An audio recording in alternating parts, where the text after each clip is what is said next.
So I think right now our advantage as PMs that have experience is really how do we turn that experience into really something valuable that whatever output AI gives is that what you have in mind.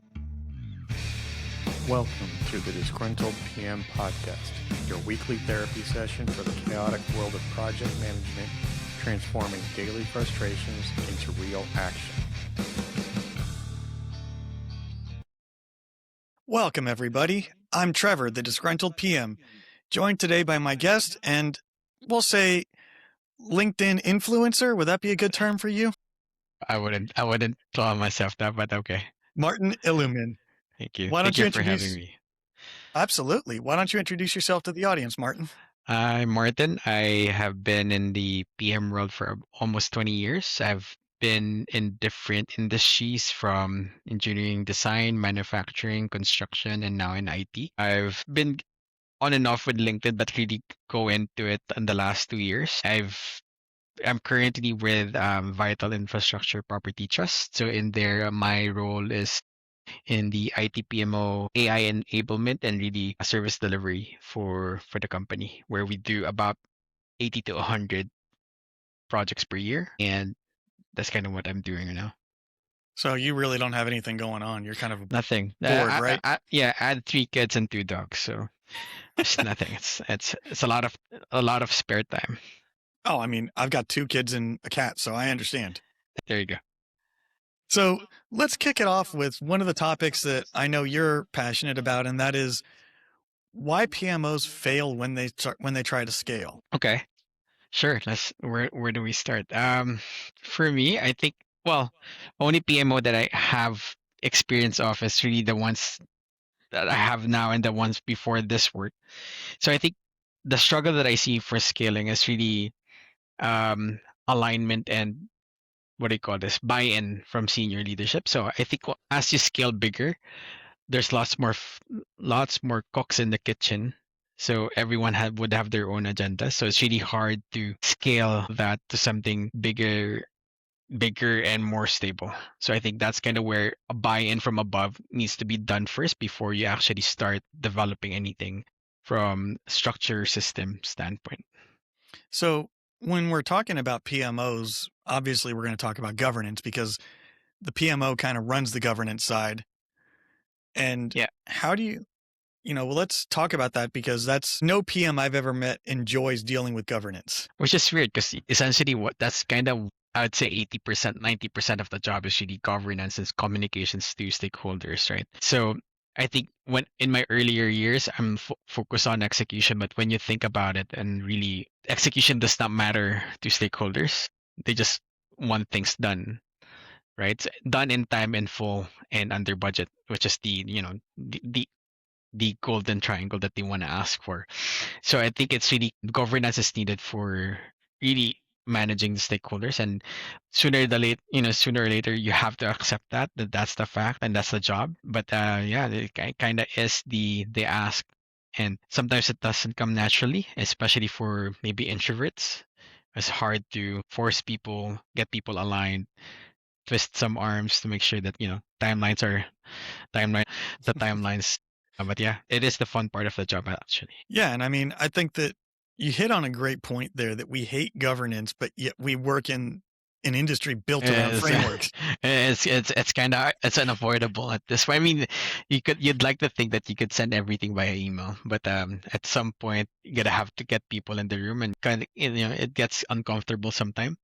But yeah. So with that, and we're talking about those frameworks, what are some best practices you've seen in reality on governance versus just what we talk about in the bubble of this is the idea of governance? For me, it's really, I think, having a good cadence. For me personally, right now I do a monthly update, and I would have like a quarterly meeting, unless it's like something really important with a specific stakeholder. But really, from a PMO perspective, a quarterly meeting with like you know the sponsors driving it, and mostly it's the same sponsors. It's just different projects, different programs, but it's the same people.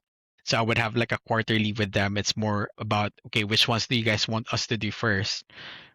Because these things are this is delayed, that one's we're waiting on somebody, and I would know more in terms of strategy from them on the way we should shift. So it's kind of hard. Sometimes they ask you to drop something that you're like 70% there, right? So they say that's not important right now and drop it and then shift to this one.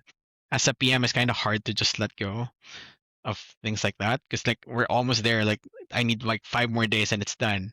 So it's kind of hard. But again, you're in that room for a reason. So I think so determining the cadence would be good. And I think once you have the cadence locked down, then it's easier for governance that way. Because now you put that calendar invite in the calendar invite into their, well, I guess calendars, and then you know that every month you have an output. So now I build automated reports so that by the end of the month I have a snapshot of what it looks like, and then I just send those. And then now with LLM, it's easier. Like, here's the snapshot. Give me an email that here's like my previous updates. Use my tone and use the way I'm structured it, and give me an update for end of May. That's it. And then it just spots out something and would give me a good enough update that if they have questions, great. If not, it's FYI. Now you know. Now you know where we are. You know why it's green, why it's amber, why it's red. And if they want to talk more, they would ask in that email, and I would set meetings after that. Yeah, you just kind of described how I eliminated meetings by saying, Yeah. the saying of this meeting could have been an email. That's exactly how I 'Cause did some of essentially, that. the only time I call a meeting now is if I need decisions, and if I'm not getting decisions. So if I can get decisions by email, great. I would send a message, I would send an email, and then I would confirm your decision via email. So I don't have to have that meeting. But now if I have conflicting decisions, person A is saying, hey, right, like give you an example right now, we're doing a transition. One party says we need the PC for every site. The other side, everyone can have access to their phones. Why need the PC? Why buy PCs? And I'm like, okay, what am I doing? PC or no PC? So I kind of had to have that meeting yesterday. So even though we delayed, our progress by 2 days, but I needed clarity on direction. So that's the only time we set a meeting. So that after that meeting, then we go through the whole thing. And assume that the meeting was the key stakeholders that were making those decisions. Yeah, so it's just really me putting the two of them in the same room and just give me one direction. And once I have that, I'll just document that by email and then we'll proceed after. And do it Thunderdome style. Yeah, 100%. Yeah, those are the most fun meetings. Is when we use the PM just get to sit back and watch popcorn and watch the executives like battle it out. The MJ meme where it's like just eating popcorn, just waiting. Exactly. Like, okay. So like they kind of pitch their ideas back and forth, and then you get somebody that would ultimately decide. So that's kind of where, and more often than not, it's really it's kind of an escalation. If they can't come to an agreement, just go to the next level up, right? And whoever they provide both cases, and then they make a decision, and we'll go from there. Without going into that personal scenario of an example, but generality, as the PM, do you sit in those meetings and kind of just observe and, like we said, just sit back and eat popcorn, or do you try and chime in? Because I know how I approach some of those, but I'm just curious your approach. So for me, it's more driving clarity, right? So like if you go decision A, what does that mean? It means it's faster. We're gonna finish 2 weeks earlier. If we go decision B, it's gonna cost you 20K, but every start is standardized, so on and so forth, right? So that the decision maker this time, their boss would say, okay, given all these options, let's go with option B, or let's go with option A. So it's really providing. So I'm not just there sitting like a fly on the wall waiting on a decision. It's more the role is really to provide clarity so that they can make faster decisions. So I would talk to person A and say, why this? What's the benefit? What's the downside? What's the impact to cost, schedule, and scope? And then person B, it would break pros and cons, cost, impact to cost, schedule, and scope. And then I'll provide both, right? And they would provide pitch on why it makes sense. And then the decision maker would have all information they have, and based on that, they would make a best case scenario decision, or maybe a hybrid of both, right? So that's because obviously one was only seeing it one way, the other is seeing it the other way. Maybe there's a joint solution where it's half part A, half part B, and then there's a compromise somewhere in between. So that's kind of where my input was gonna come. It's not just waiting on a decision inside a meeting, fly on a wall, taking notes. I don't take notes anymore. Just AI does that. already, thank God. But other than that, this kind of is the role. Yeah, that's one of those things I used to always have to get into arguments with people about is you call a meeting and then you either assign somebody to take notes or you're asking who wants to volunteer and everyone's like, well, it's your meeting. You're supposed to be doing it. Well, how can I Especially when facilitate? imagine doing that in 2006 when I started working. It's crazy. So Yeah. there's no AI there, not it's really notebooks. So you're half listening, half writing your notes. We didn't have phone. You didn't have Did we have iPhones then? I I think don't so think in we had iPhone. 2006. In Uh, 2006, I think we did. Yeah, and then you're like writing stuff down and then no, you're saying, "Hey, can you repeat that because no, I no, missed for it?" sure. Yeah, I And missed everyone's it. like, Or I would go. This is kind of where in office made sense then, because now if you missed something, you have to go to somebody and just write down your notes. And then now you have like, if it's an hour meeting, you have 4 pages of notes. Now you kind of have to understand how you shorthand writing your stuff and then make sure that you get that an email. So an update email takes about, I don't know, 4 hours, six "Yeah, hours, or maybe the whole day before you get out of minutes of the meeting. And by the time it comes out, decisions have been made and, assumptions have been confirmed before you're able to do anything about it. yeah." My favorite was, and I've been on both sides of this. Is you're taking notes for someone, or someone else is taking notes for you, and then you're like, at the end of the meeting, "Hey, can you send that over to me?" And you look at it and what language are you in? No, no, for sure. And it's like they're hearing this different thing with, you understood one thing and then their note says another. So now you don't trust anyone to take your notes other than you. So yeah, it's the worst. At least now, you turn on transcribe and AI in Teams or in Zoom gives you transcript and then couple that with a well-formed, custom GPT that transforms it and you're golden. Minutes are out in like literally minutes, right? So right Yeah, now, I have a custom GPT, a drop in the transcript. It gives me the minutes in like 30 seconds and then take obviously I still have to edit it a bit, but I get the minutes out in 15 minutes tops. yeah, and I'll give the audience a little bit of inside baseball on me and you talking because one of the things I always say this whenever we talk about AI and work is, and I remember this conversation with you was always make sure you know what your policies are about using AI before you put 100%. company work into the AI tool. 100%. Yeah, and I think for us, it's really, before we even went to ChatGPT, we got the version that really is the Teams version. It's not just the paid version. It's really Mm. that's one level higher because we didn't want ChatGPT to be training or using our data. So that's taken care of there. Yeah, because I'm just waiting for that. I mean, I know it's already been filed, but they haven't made them super public yet. But for that one lawsuit where I saw that. somebody put proprietary information into a general And it's AI tool, discoverable, right? now They it's said it now it's discoverable, discoverable. Yeah, and then I saw somebody that. else finds it, and then guess what happens? Yeah. They beat the big company to the market because they've got proprietary information. Right. Yeah. Yeah. So I really, like I said, for companies, I wouldn't use even the paid version. I would just issue licenses Mm-hmm. to the Teams version, or like we do, like what we're doing right now. It's more instead of doing that, do we build a use case, right? So what's your use case for using AI, and then we'll build that tool for you using the API rather than give you ChatGPT license because Yeah, and like I would say not everyone is still using it. I would say 90% of the users right now are still using it like Google on steroids. Like, hey, mhm. how do I do this? And it just gives you a bunch of stuff, right? But really, the ones that are going to leverage it for like agents would be the best use case for it. It does one thing good and one thing great, and you build that. Once you built it, it's kind of is the go-to for that skill or whatever that skill is. And once you've built that, it can be used forever by everyone, right? So it's easier to do that. And going right back to the governance side, it's repeatable, meaning 100%. And it's if standardized as well, right? You could provide here's how I want minutes, here's I want communication done, here's how I want, job descriptions written for HR, right? For PNC. Yeah.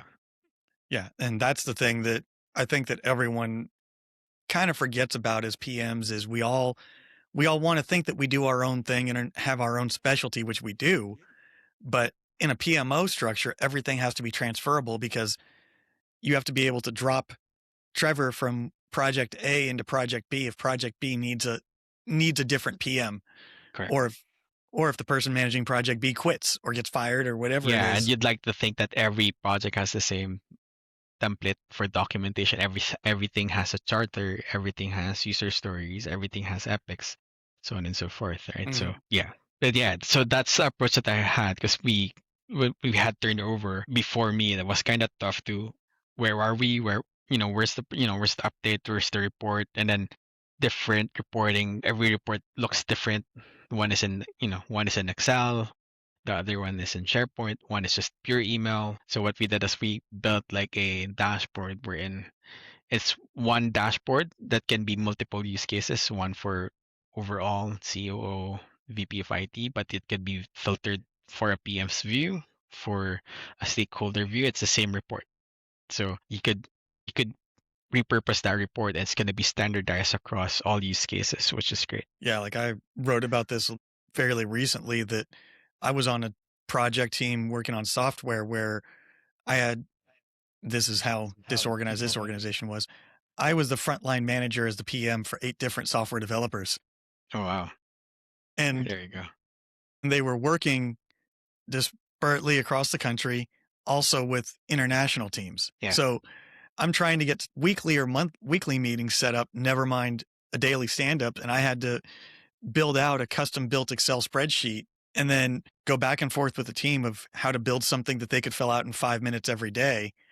And then I use that to then feed into a bigger spreadsheet that went for executive summaries and executive rollouts of ticket tracking and all that fun stuff. Yeah, thank you for Power BI though. So at least you don't have to be expert in Excel, because what happens with that is if and when you leave, the next guy doesn't know Excel. It's like everything falls apart, right? Oh no, so this was in Excel. No, I know it, but I'm saying is if you built it from scratch and like the formula and all that, kind of know that already. But let's say you built it, you take that with you when you leave. Like if you get promoted, if you leave the company, that reporting goes out the window because nobody knows how to work it, right? Sometimes, or unless if you are able to mentor somebody that would know how to build it, was great. But more often than not, the people that are good that build this kind of thing, they kind of take that with them, the expertise and the tools with them when they leave, right? So it's kind of hard to keep that consistent. So what would be good is to have a system really in place that it's replaceable, because essentially that's kind of what you want to do. Is like if in order to move up as a PM to something higher, let's say we want to go to program or portfolio, you need to be able to leave your spot, and the next guy needs to be able to pick that up quite seamlessly, right? But if you're too good and they need you there, it kind of hard to move up after the fact. So I think it's good. It is the struggle, but yeah, having systems in place for governance would be good. Yeah, and this one was a very, very elaborate formulated spreadsheet. I can imagine.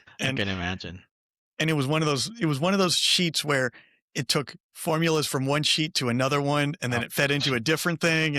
And then if you remove the file in that folder, and now everything's screwed up, you have to link everything back again. So, and on top of all, and it's one, I almost feel bad in a way for the people that are relying on AI for all this, because we had to learn how to build those formulas and critically think of if this, then that, right? And do all that trial and error. And then when one cell is off, it's like you've got to figure out where that is. But I think that I think that's our advantage over the younger generation, though. No, like because you did that critical thinking before and you built that. Again, they look at us as Excel now as like ancient, because now nobody's like using Excel that way.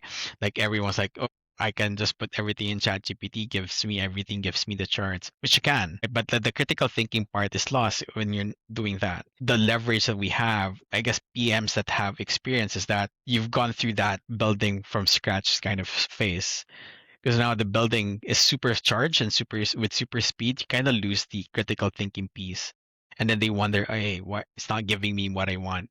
So it's also giving me, mediocre input, mediocre output. So I think right now our advantage as PMs that have experience is really how do we turn that experience into really something valuable that whatever output AI gives is that, what you have in mind because you've built that from scratch already. Well, and I think too, I'm an Apple user, so I use everything Mac, Wow. and Okay.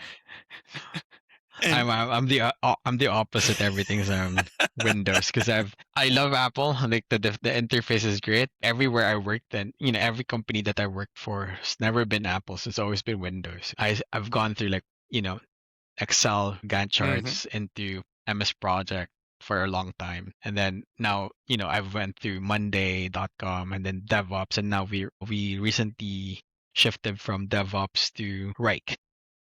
Yep. So I built our PMO platform there, but that was really robust. It's a good platform only if you build it right. Yeah, I've been a part of one of those monstrous PMO implementations with a Yeah. tool, and I remember I walked in there when they were probably a month into the development of it, and I'm clueless as it is to start, and then I'm just watching this. I'm like, how long does it take to tailor this thing? It took me. I think we went with like Feb. It took me about maybe 3 months to build. I would say like from everything to where we're able to do sprint planning and daily stand up with it. Yeah, it took me about 3 months to Yeah, and recreate then what I had with Dev. Because DevOps was kind of like it's robust, but it does not give me the capacity plan that I needed, at least at that time. Or maybe I didn't know how to use it well. But when we were trying to look for a platform where we can do PM but also tickets, right? Because DevOps can do Mhm. tickets. Well, they can, but it doesn't give me like a total view of, let's say, person A can do projects and tickets at the same time. I want to see like full capacity tickets plus projects. It does not do that. So, but with Reg you could. So I've finished the PM side of things. So we're launching it for the ticket side hopefully mid-June. Yeah, and I think that, when you implement these big tools, it's almost like it's its own social media campaign in and of itself Oh, because you've got a 100%. whole team of people that You gotta train, gotta get buy-in, you gotta get them working inside, take away take away OneNote, take away Excel. I don't want them working through other platforms other than that. And like it's really I guess a change management exercise, right? Like initially when we're doing, when we introduced it, I'm the one dragging stuff from backlog Mhm. to ready to in progress to completed. I think at some point, I think part maybe sprint 5 or 6 or 7. Now it's like it's they're self-organizing now. They're shifting. They're putting the comments and below. They're tagging people that they need, which is the great part of it, right? So I think that's kind of where the struggle would be real for the first 2 3 months maybe until they get the full buy-in and everyone's just really start using it. Because the more you use it, the more it becomes intuitive. The more like, "Oh, why didn't I use this before?" type of feeling.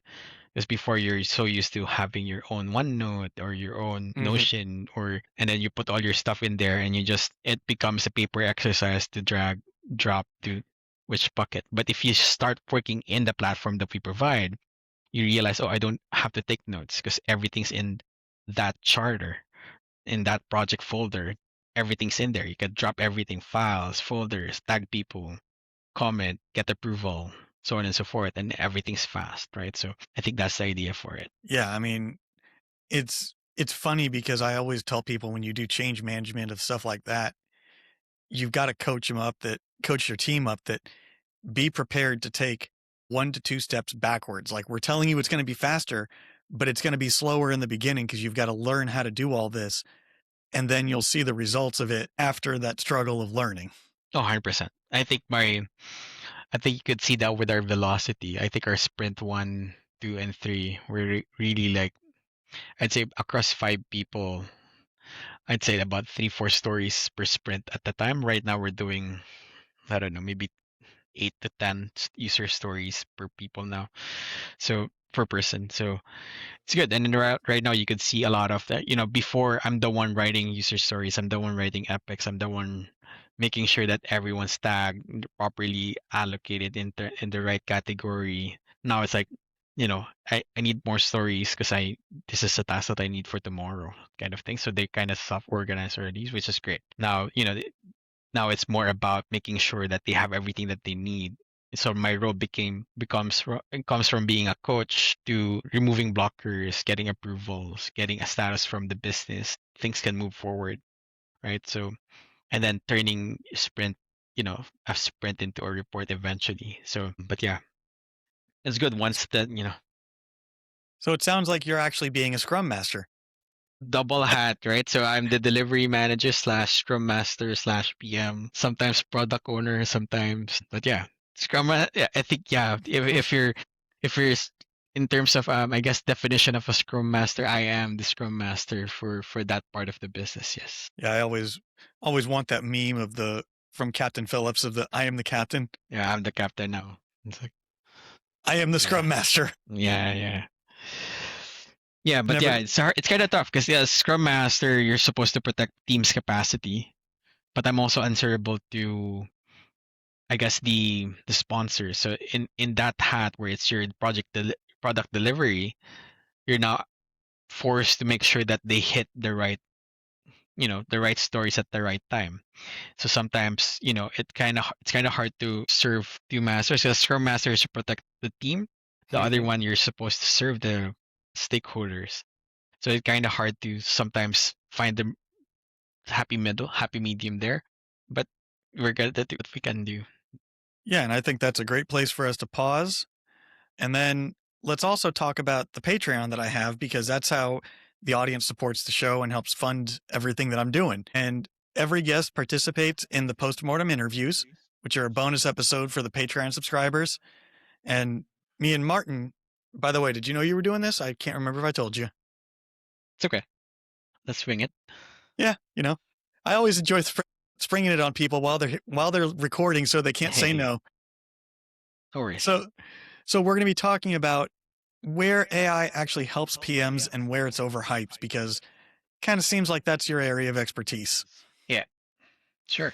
And then we'll also be talking a little bit about what executives expect versus what PMs think they expect. Moving back to your role now, it sounds kind of like you're in that role that, as by definition, we always say is set up to fail because you're doing so many different things at once.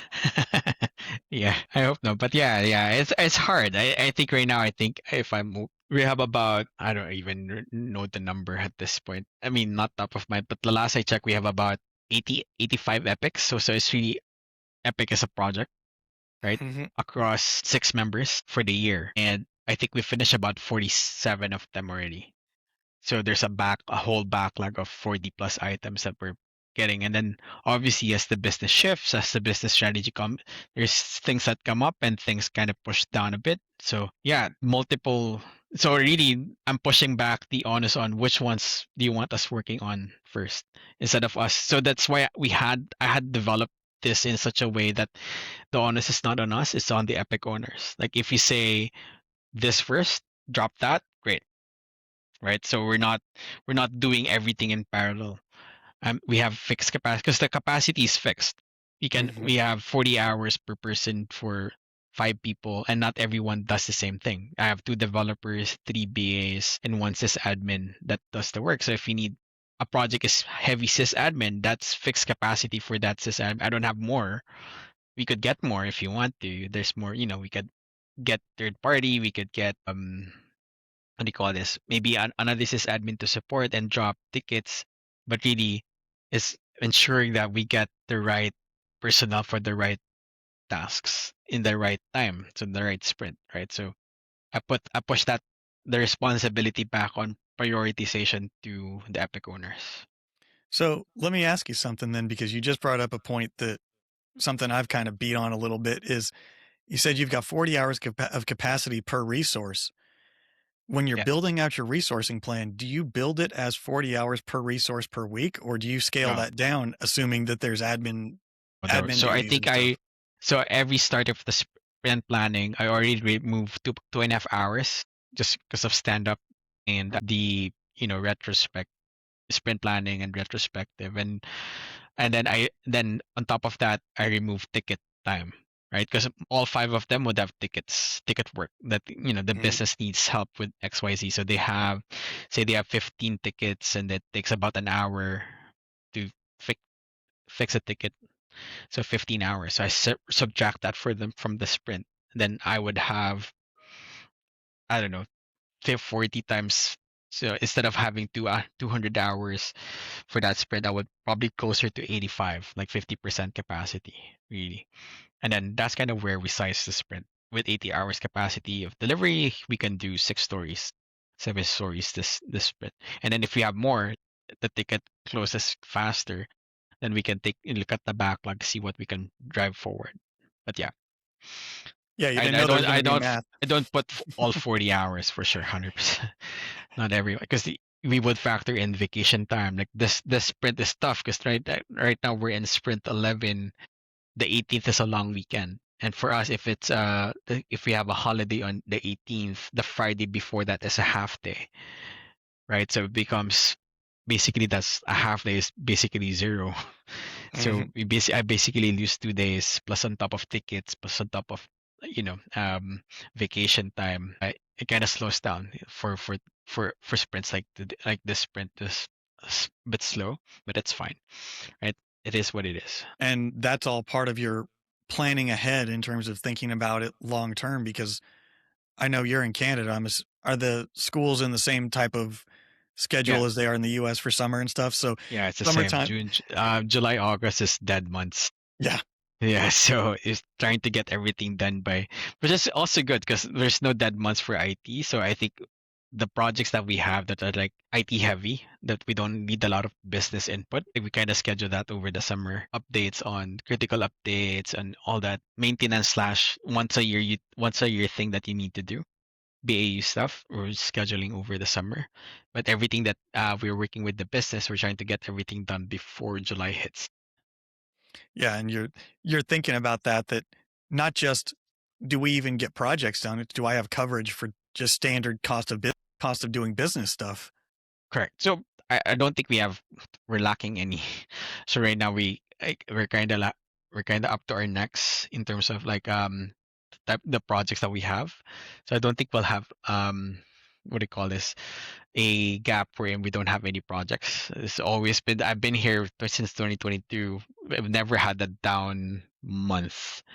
I wish we had, like, it's more like if anything, we need to we need to kill some of these in the pipeline. And that's kind of where it kind of, it's hard when people raise projects and say, yeah, not right now, right? Because right now there's more uh, I guess, lack of a better term, important, but higher value, higher benefit Mhm. projects that we have to prioritize.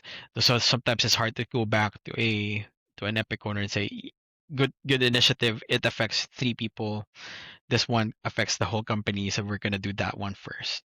Or we're gonna assess if it hits 3 people, but it takes only one spread. Fine, we'll take it. So it's like a fine line between value and effort. Yeah, and also you gotta look at it as, like you said, if it only affects 3 people, how integral are those 3 people to the organization? Correct. Because if But yeah, it's yeah, but I guess it's really also it affects 3 people, but that output is, hey, for the CEO, right? Like mhm, right now, so I think one of the projects that we had before, prior to our new CEO now, we had a CEO before that say it takes 15 days or 20 days to get a financial report because we're a global company, we're taking everything from, and then we're doing a lot of transformations. Before they get the report, it takes about 15 days or 20 days, right? So the question was, how do I get that from 15 to 5? So that was the ask, right? So that was the project.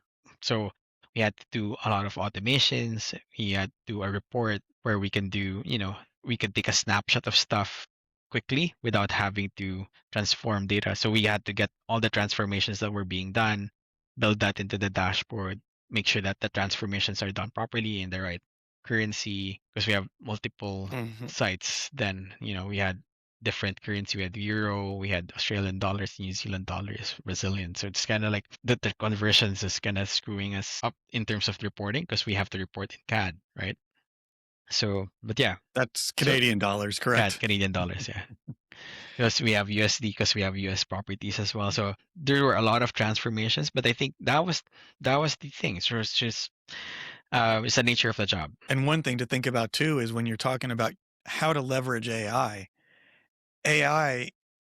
you used to have to be able to put in formulas and floating equations to be able to translate all those currencies. With AI, you could just do the APIs for the Oh, current date well, of the now currency, and I then think now, because before I wouldn't trust it. Like I was using it since it came out. I think 2022 came out. yeah.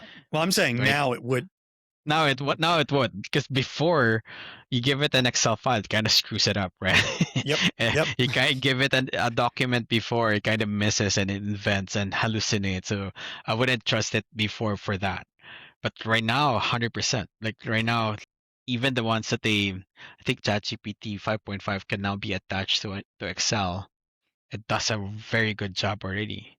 Like you could ask it to, hey, transform this to this. It should do it for you relatively quickly and accurately. And it also gives you ways on doing it that you've never thought before. So it's great because Python and all that stuff. Yeah. And I want to move to a post that you made a little while ago that caught me off guard and kind of blindsided me with Which one's this? rethinking how I look at stuff. And that was your 20% of the year post Oh, okay. where you Yeah, talked about, where am I versus where yeah, 20% in, yeah. Where am I in terms of my portfolio? That's kind of always my go-to, right? So even I know I posted that because I saw that somewhere, we're 20% in, but essentially my gauge. So right now I'm say 47 out of 80, so I'm at 50%. So we're about May, and if I'm counting July and August as dead months, I'm about there, right? So that's kind of how I approach the portfolio and see where we are and make sure that the remaining portfolio is also moving. So if it's not moving, I'm asking, are we still doing it? Because if not, I'm gonna push it to next year. I don't want this part of this year. It's good to have it on a list, but it kind of dilutes my results if I just have it in here, but there's no real backing, there's no real requirement for it, and you just want it in the list. I'll push it down the line if it's not for this year. At end of the month, I'm always looking at what was in the plan last month. Is it still a priority? Because if it's not, I'm gonna push it. I'm gonna put it back to draft. Because right now, before you said it was, but there's no movement, there's no push, there's no. Haven't heard from you since since you emailed me that you need this. Haven't heard back. There's no. Is there really urgency in getting this done? So that's kind of why I put that in there. But yeah, that's kind of always been my go finger in the air estimate. Where am I in the year versus my progress in the year? yeah, because it's always funny because we always think in quarters Oh, for 100%. financially and everything. And odds are when you're a quarter of the way into the year and then you realize you're a quarter in and then you do your audit, you're more like a third in Yeah. because you're past the ending point. The problem that every PM knows, stale data, because you've got a deadline of when you've got to cut off for Yeah. reporting, For reporting. and then you've got to analyze it and then you report it out. By the time you report it out, you're reporting stale data and Yeah, you're being that asked mu- questions about current information that's that's my not being reported. that's the problem, right? So I think that's kind of why I wanted to have like a platform where everything's current. Like, because in PM, I guess in finance is different because there's like a cutoff and then the transformations and then the reporting cycle is different. So it kind of as of this date, right? There's an as of, but with the platform, as you update your progress, as you change status from in progress to completed, and it's real time, the dashboards updates automatically.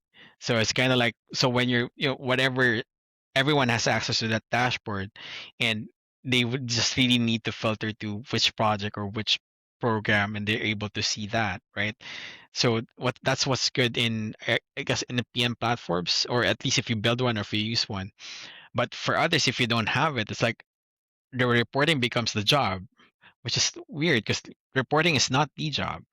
If you're just doing reporting and that's consumes a week, creating a deck, getting a deck in place that you would send to executives, and then you're having a meeting for that meeting, then that's a glorified, not secretary, maybe glorified note taker, right? Well, Or pitch maker or deck maker, because that's not the job. I wouldn't say that's the job. because I remember about 10 years ago, I was in charge of consolidating the deck for the biweekly ITRBs, Oh, IT review board meetings. yeah. And I've got 15, 20 PMs that I'm chasing down every other week to get their updates on their slides. And they're I and hated those. they're due like by Thursday. The meeting's on Tuesday, and my meeting with the finance person's on Monday to go over to make sure what the numbers they're reporting are the numbers that he's seeing. But Mhm. a lot happens between those Thursday updates and the Monday Monday. update of finance, never mind Tuesday when they're reporting out to the executives. And then you have different figures by the time it goes there, and then they ask what happened, and everything that you put in there is being questioned, because now if they can't trust that number, how can they trust the rest of your slides, right? Because now Yep. everything is done that way. But yeah, I get it. And this is one that I know you've never encountered before in your career, but Okay. everybody puts in different formats. Nobody just uses the template. 100%.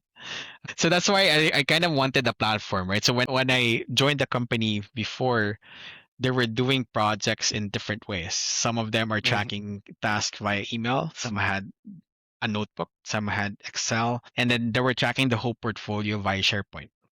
It's a list that they maintain, and the updates is in one column. And then every Tuesday we would meet and they would ask, I said, how are you guys, like, how are you assessing progress? Like, when I ask for progress, they say, oh, I'm about 35%. And I'm like, of what? 35% of days?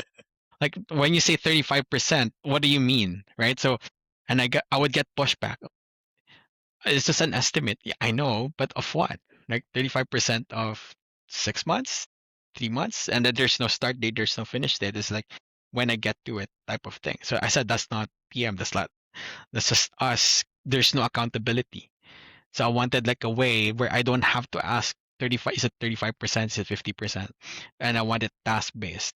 It doesn't have to be like that. If a task is 8 hours, 4 hours is 50%. I wanted like a project has, if you break that down, and it would have maybe 12 high level tasks, and I don't need to see the further breakdown of the high level task. That's on you, right?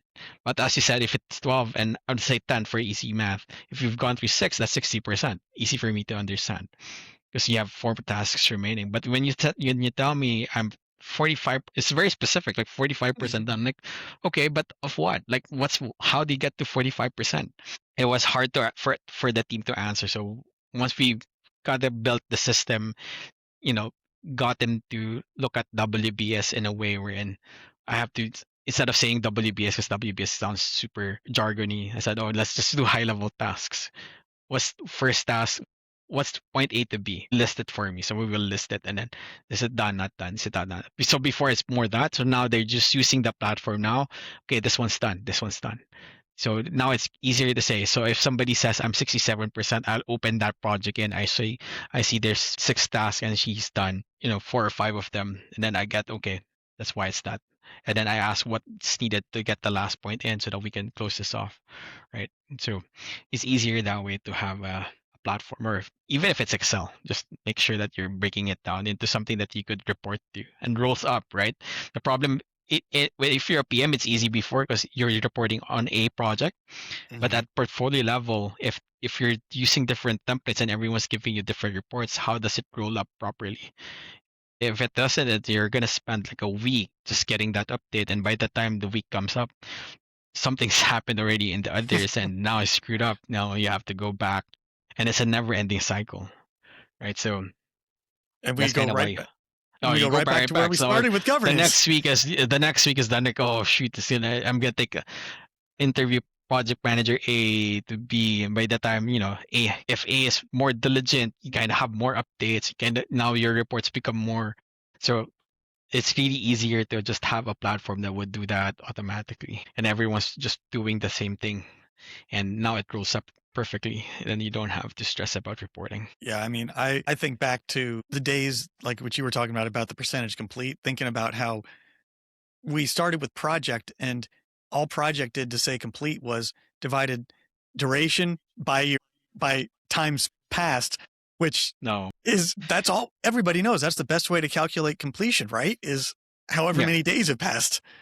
Before I think of what we did, so before in Unilever, I think we did it by cost. So if I have a budget of $1 million, if I'm at the 800,000 spend, I'm at 80%, at least in theory, Mhm. right? Because I've already spent what it meant would be I paid vendors up to 80%. The work should have been 80%. It makes sense that way, but sometimes it's masked by, you assume something is 50K, but it's really 70K. So you're paid out 70K. So there's progress, but not really. So that's not a perfect metric to use, but I think it's a good guesstimate if you want to call it that.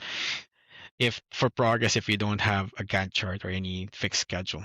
So I would look at cost Or that it's way. just like on a burn up or burn down chart. Oh, 100%. You think about, you do it by cost. It's like, well, okay, we've got a whole big, big contract project that we're doing, and we don't pay until it's done. So we could Mhm. spend 6 months without paying a penny, and then all of a sudden, And a a big chunk of money goes away. chunk Like, goes yeah, away. it hockey sticks up. Yeah, 100%. Yeah, so for me, I like monthly billing. So when I'm doing my contracts with before when I was still in construction, I would do monthly billing, like Mhm. bill me the hours so that I could see steady progress, right? So EV, is it called EV, earned value? EVM. EVM, earned value management. So I would ask for a monthly bill rather than a progress bill of 30, 60, 90, and then 10% after we've turned over. That's okay for, I guess, small things like maybe equipment, right? 30 down so that you could get delivered. Once delivered, get up to 90, and once installed, 10%. But for construction or even for software, I would say a monthly billing would be good because now you're going into details on how much time to spend and making sure that the progress is there matching the billing, right? So it Yeah. keeps them honest in terms of labor costs and material costs, but at the same time, hopefully it matches the progress of the project. Well, Martin, it's been a blast talking to you, and I have to ask you the customized question that every guest gets. So, what is one piece of common sense project management advice that you think belongs in the Museum of Terrible Ideas? Have somebody in a role be the project manager. So like, hey, guess what? I don't know. Let's say engineering manager, you also be the PM or production manager. Since you know the plant, you s- you should know you should just PM the whole thing. Don't a project because basically since you hold production schedule, you should be able to PM any work. But guess what? He has, ultimately he would have the responsibility and accountability to produce. Therefore, he would not find do project work, right? And you Yeah. would find that before, they would say that we don't need a PM because person A can do it, but person A has a day job, and that's what he's being measured for. That's what he's being rated for. That's what his bonus, his what's on paper is for. Projects will never fly, or it would be done as half baked, and people would wonder why. So that's, I think, that's the biggest. So sometimes we do it so well that they think it's easy, that they don't need it. The sad part is they only realize it as once they took out the role. And I said, oh shoot, I can't. Why are we dropping all these balls? Why is vendor A not delivering on time? Hey, why is that delayed? Why is this? It's not about just Gantt chart, right? There's no. They see it as Gantt charts and Excel of budget versus actual. It's not just that really. So I think if you go back to so if we're talking about posts like the iceberg meme where like they only Mhm. see the reporting, the notes, the minutes, but really underneath there's a lot of stuff happening in the background that you kind of think of. I was even talking about this. I was dreaming. So when I was sleeping, I dreamt of a solution of a project that I had. And like, oh, that's cool. And then the next day, like, those things you can't just really turn it off. Unfortunately, I wish you could. Like sometimes on the commute home, I would say, oh, that a better approach would be this, and I would write it in. So I have one folder in ChatGPT called it project. I have a project folder where it's all projects. So I just dump my idea in there just to make sure that I have it. So when I need to recall it, it's easier that way. So that's kind of, yeah. Yeah, couple of things to what you just said there is, one is I always say, it's great to have the SME, the subject matter 100%. expert, who you say you want to tap them to run the project. And let's assume in Fantasyland that they actually know how to run a project and they're the subject matter expert in whatever they're talking about, you only can wear one hat well in any particular on any given day. And that means if you're wearing one hat well, you're wearing one hat poorly, or you're wearing both hats equally badly because neither one is actually doing the right, maximizing their potential. 100%. And to your point about ideas, like I've got a notes app where I keep all my content ideas and stuff. And then I always say my best ideas come to me while I'm driving or in the shower. There you go. And I've started doing voice to text now for I'll hit the button in my car for Siri and I'll say, text me this and say what the idea is. And then it comes back to my phone in a text to remind me later to write that down in the note. Yeah. So really for me, I've put everything in I think it's not notes. I think a message to myself. I just type it like so that and right now I think I put everything in ChatGPT for in terms of projects, right? So I have one for work, I have one for LinkedIn, I have one for even for faith, I have one for the family. If my wife says, "Oh, she wants this," I just get that link, drop it in there so that I know for Mother's Day what do I need to get? Exactly. Like what are the stuff that she said? Because she sent me all these links, right? So she would send me, "Hey, this is cute, this is blah," so on and so forth. So sometimes it kind of gets buried, especially if it's from your wife. Like every day you talk, every day there's logistics, family logistics, gets buried somewhere. So what I do is just really put that in there. Don't forget the memes that you have to send your wife to. Yeah. So now is the time when I want to turn the floor over to you. Let the audience know where they can find you, what you're up to, all that great stuff. Yeah. See, really, I'm not only in LinkedIn. Sometimes I'm in X, but really not really. I have just explored it so far, but really in LinkedIn, I could find me and just search my name. I should be there. But yeah, all my stuff are in there. I really talk about PMO, PM, and AI. Really, so I a heavy user of AI, but in the most practical way. I'm not. I mean, I don't know. I call it practical.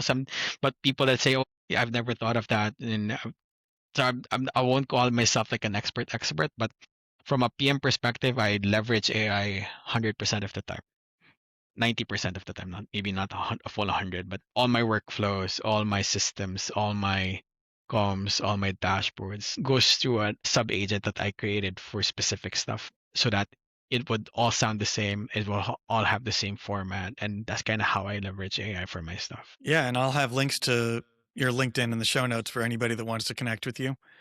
And now is the time where I'm going to say thank you to the Patreon subscribers, most importantly, because they're the ones that help fund this and keep it going. Thank you to the audience and everybody who tunes in every week, because that's also how the show goes. And if you want to support the show without going on Patreon, like, subscribe, leave reviews, do all the stuff that every other podcast host and promoter talks about, because that's the stuff that really helps move the needle and helps other people find out about the show. And if you're doing the like and subscribe and the comments and all that stuff, it costs you nothing. The only thing that costs you to support the show is Patreon, and that's $5 a month. So with that, I'll end like I always do. May all your deliverables be on time, your budget's in the black, and your scope not creeping. For Martin Illumin, I'm still Trevor, and I'm still the disgruntled PM. Thanks for listening. Thank you, guys.